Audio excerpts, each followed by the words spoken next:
Ummanni sargii tana keessa jiru waan xiqqoo isaan sodaachise tokko itti mul'ate. Warri sargii tana dhufe haasawutti seene waan deemaa jiru kana addaan baafachuuf. Misirrittiin sunis ni daleede waan namni tokkollee yaaduu hin dandeenye kan oduu sooshaal miidiyaa isii godhe yeroof. Namni tokkolleen hin beeyne kana dalaguu irratti waan isii kakaase.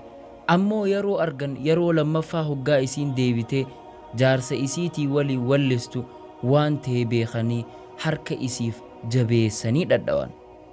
Maaltu sammuu teessan keessa daddeema yeroo ariisittiin footoo irra jirtu tun cidha isii dhiistee gurbaa siree irra jiru kana bira dheeyte huccuu aruuzaa tana uffattee.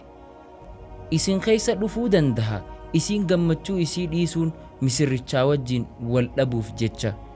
Ammoo ajaa'iba qunnamuuf teessan yeroo sababa isiin cidha isii dhiistee deemteef beeytan. Isiin narsummaa hojjetti mana yaalaa tokko keessatti dhukkubsataa haalli isaa hin tasgabbaayin tokko qabdi. Guyyaa cufa lilmee isaaf kanniti. Ammoo gurbaan kun haalli isaa itti jabaate, haalli isaa xaxe yeroo inni mana jirutti.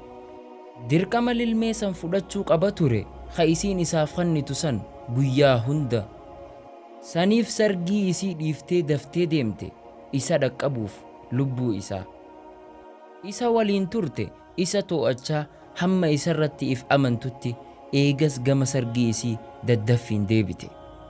Akkuma isiin dhufteen jaarsi isii gammadee isiin jee ani akkaanin siin boona ani si fuudhuu kiyyaaf dubartii akkaan rahmata qabdu tan akka teetii tana.